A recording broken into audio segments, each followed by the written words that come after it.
Nous allons voir dans cette lettre d'autres astuces, comme par exemple insertion date automatique, bordure et trame d'un texte, comment remplacer un texte et aussi voir les synonymes. Alors nous allons le positionner ici dans la lettre au niveau de le curseur juste après le et nous allons donc faire insertion et insérer la date. Vous avez ici date et heure, ajouter rapidement la date ou l'heure actuelle. Vous allez automatiquement avoir l'onglet date et heure.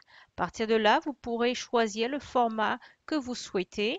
Donc, soit vous décidez de mettre le jour en entier et choisir la deuxième option, soit vous décidez de mettre la date qui est la plus courante sur les lettres, c'est-à-dire dans notre cas, nous ici, le 2 octobre 2015. Donc ici, ça va être le format.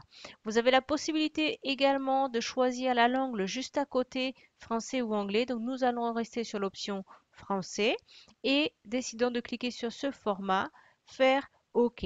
Vous avez la possibilité aussi de mettre à jour automatiquement si vous pensez que cela est nécessaire. Si c'est une lettre que vous faites qu'une seule fois, vous pouvez très bien laisser comme ceci. Si c'est par contre une lettre que vous allez réutiliser plusieurs fois et qu'il faudra à chaque fois changer la date, vous pouvez mettre à jour automatiquement. Ça veut dire qu'à chaque fois que vous allez ouvrir votre lettre, la date se mettra à jour en fonction de la date du jour. Donc ici, vous faites OK.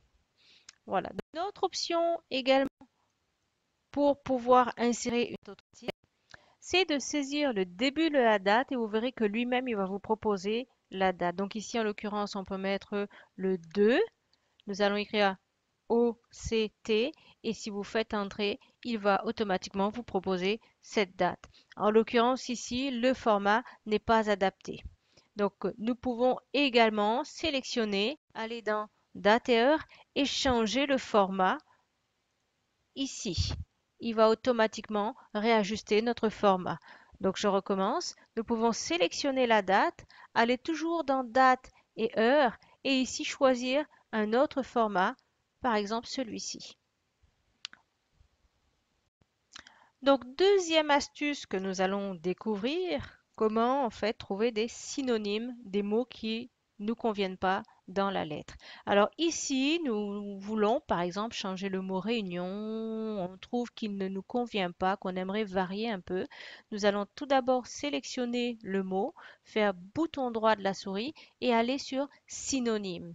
Alors soit il vous propose des synonymes dans la liste ici qui est une première liste et qui vous convient, soit vous souhaitez avoir beaucoup plus de choix, vous allez aller dans Dictionnaire des synonymes. Il va vous donner automatiquement ici, donc les synonymes. Il peut vous donner aussi donc d'autres mots qui peuvent vous aider. Donc imaginons ici que celui qui se rapproche le plus soit par exemple congrès. Nous ne sommes pas satisfaits encore de congrès parce que nous jugeons que ce n'est pas vraiment le mot qu'on recherche. Donc ici, quand on saisit congrès, il peut nous proposer d'autres mots également sur congrès. Donc ici, nous pouvons dire par exemple, tiens, ce serait intéressant de choisir le mot colloque. Donc si on décide de faire colloque, il va nous donner encore des synonymes. Maintenant, nous allons voir comment remplacer le mot réunion par le mot colloque. Nous pouvons fermer ici le dictionnaire des synonymes. Alors, nous allons de nouveau sélectionner notre mot. Nous allons dans les accueil, remplacer. Vous donnez donc la fenêtre rechercher et remplacer. Donc, rechercher ici, vous pouvez aussi très bien rechercher un mot dans le texte, d'accord, plusieurs mots. Ici, on va aller sur remplacer. Et nous allons décider de remplacer le mot réunion par le mot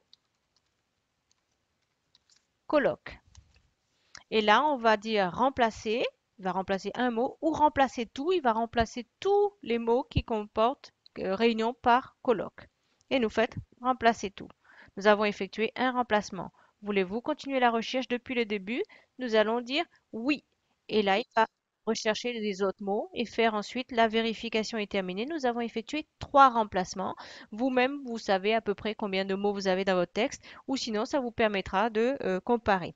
Attention, si par contre, imaginons que vous ayez 4 mots et que dans un des mots, il y a une faute d'orthographe, il ne va pas le trouver et ne va pas le changer. Évidemment, on est d'accord qu'il faut que l'orthographe soit le même sur tous les mots qui sont à changer. Et là, nous allons faire OK. Et nous pouvons ensuite fermer.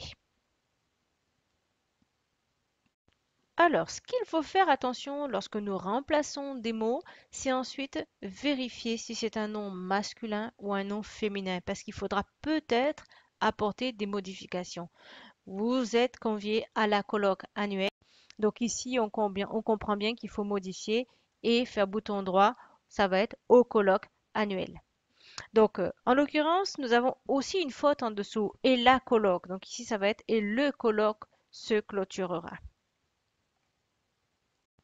Maintenant, comment mettre une bordure et une trame à un texte dans un courrier, dans une lettre par exemple? Vous allez en fait sélectionner le texte que vous souhaitez encadrer et vous allez aller dans l'onglet Accueil toujours et ici choisir Bordure.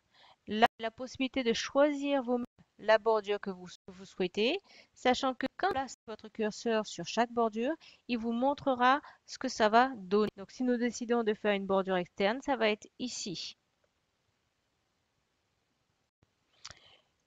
Ici, nous allons décider d'aller voir ce que c'est bordure et trame. Donc nous allons cocher, cliquer ici bordure et trame.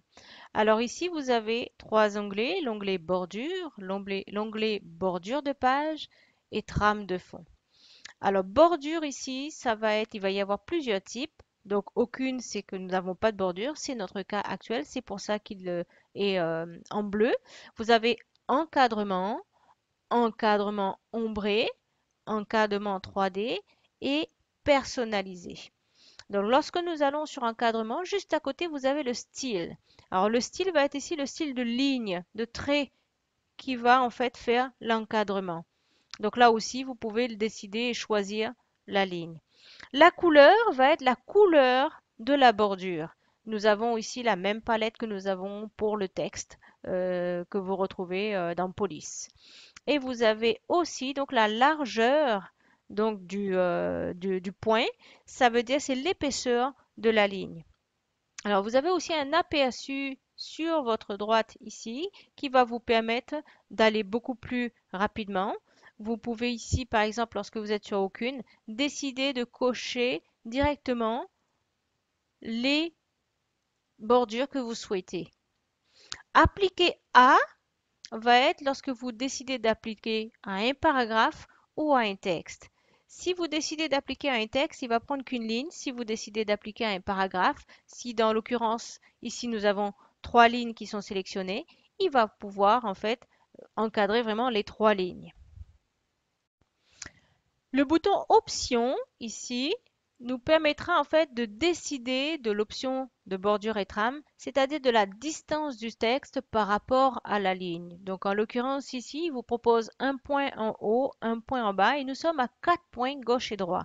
4 points parce que tout simplement, il va se baser sur ici la tabulation du bord de la page des deux côtés. Donc vous pouvez également décider de réduire ici à un point de chaque côté et vous faites OK.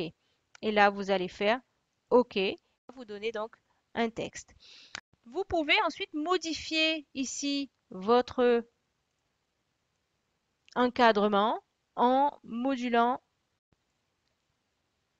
et en rétrécissant le cadre avec les taquets de tabulation. Voilà. Nous allons maintenant voir la trame de fond. Donc nous retournons accueil, bordure et trame et nous allons aller dans trame de fond. Alors trame de fond, vous avez ici le remplissage va être la couleur de remplissage du cadre. La trame ici transparente ou pleine, ça va être le style que vous souhaitez donner. Soit c'est en pleine ou en pourcentage de la trame. Donc en l'occurrence ici, ça peut être aussi avec des formes, des images, des motifs, d'accord? Ou ça peut être aussi la couleur des motifs. Donc nous allons ici décider de rester sur transparente et garder la couleur automatique. Pareil pour Appliquer A, vous l'appliquez au texte ou au paragraphe. Donc ici, nous allons rester sur paragraphe. Et vous avez tout votre cadre ici qui est en gris clair. Et voilà ce que cela donne en fait dans l'ensemble de la lettre.